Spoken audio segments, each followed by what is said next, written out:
Primeiro, vamos montar o cenário. A ordem das falas. Se eu esquecer algo, me corrijam. Mas começou e terminou, o alfa e o ômega, para usar o vocabulário que eles gostam, principiou com a família Bolsonaro e terminou com a família Bolsonaro. O primeiro a falar foi o Eduardo Bolsonaro. O último, o patriarca. Na sequência, teve uma estrutura muito interessante. Falar, então, numa ordem hierárquica, simbolicamente, uma fotografia da ideologia bolsonarista. Porque nessa, então, começa e conclui com o pai, com filho e com pai. Já uma hierarquia implícita. Entre essa moldura, foi subindo do menos importante para o mais destacado. E como não poderia deixar de ser, se trata disso, de uma hierarquia crescente, depois de Eduardo Bolsonaro falaram duas mulheres, claro. Porque na hierarquia bolsonarista, elas estão embaixo. Bia Kicis, mais por antiguidade que por destaque contemporâneo, ela está muito sumida. Posteriormente, Júlia Zanata. Na sequência, então acompanhem a sequência. Na sequência, Gustavo Gaia, que terminou falando inglês, que eu acho sempre divertidíssimo, embora o inglês dele é superior ao do Eduardo Bolsonaro, o que também não quer dizer muita coisa, mas objetivamente o inglês do Gustavo Gaia era superior ao do Eduardo Bolsonaro. Mas é um pouco ridículo que no dia 7 de setembro, que é o dia da pátria, você fala inglês para ser compreendido pelo Elon Musk. É uma das contradições internas do bolsonarismo. Depois do Gustavo Gaia, veio o primeiro momento estrelar, o anúncio do futuro. Porque o locutor, aquela mistura curiosa de pastor Silas Malafaia com locutor de rodeio de sertanejo, ele anunciou, ele que é a grande voz do direito, o futuro, Nicolas Ferreira. Eu mandei para vocês agora um trecho do discurso de Nicolas Ferreira que eu quero muito analisar com vocês. Então, Nicolas Ferreira.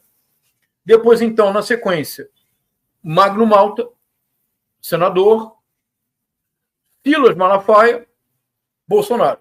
Então, é muito clara essa hierarquia interna da organização das falas. Do ponto de vista do conteúdo, os momentos mais radicais foram do Eduardo Bolsonaro, mas especialmente do Nicolas Ferreira e do Silas Malafaia, e ficou bem distribuído.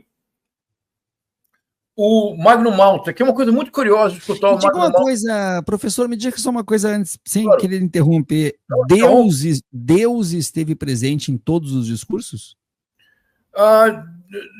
Sim, de maneira direta ou indireta, mas sempre esteve presente.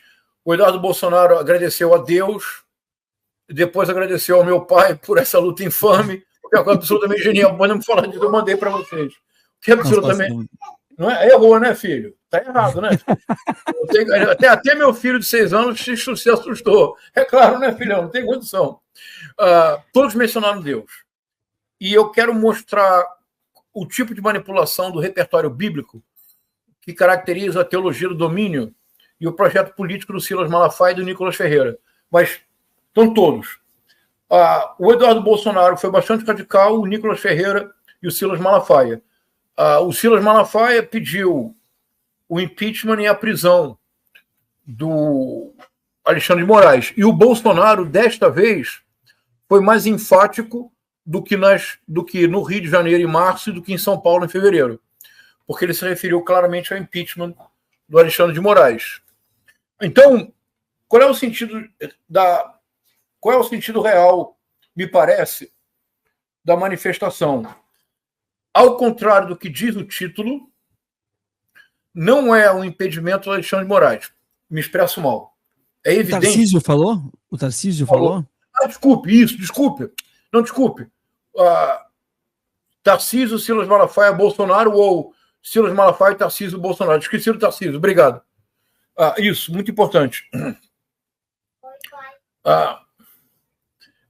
Então, o impedimento do Alexandre de Moraes, me parece que é o elefante na sala.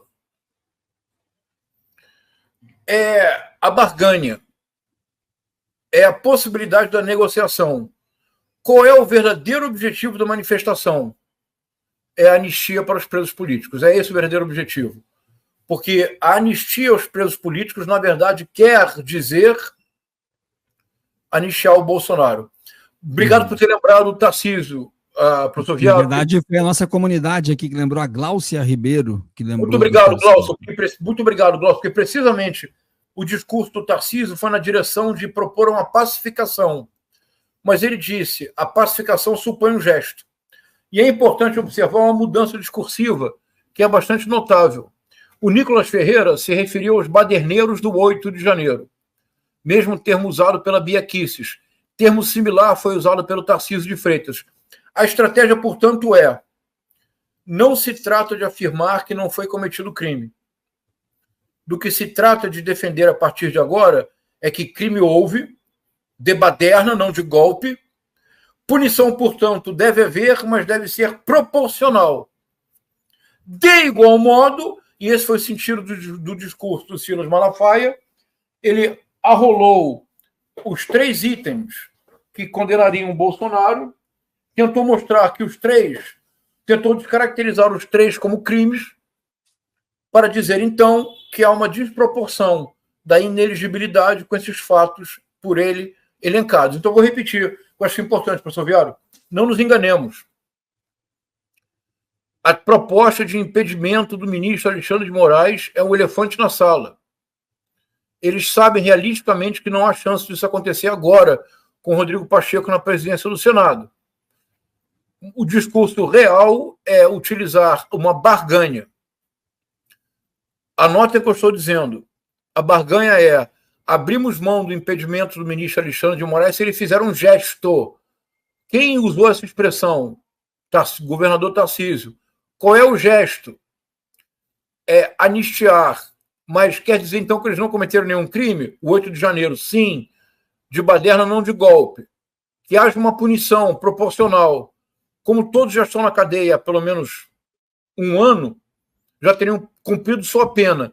Não se trataria, portanto, de uma anistia similar à anistia imposta pelos militares em 1978. 78 ou 79? Agora me ocorreu.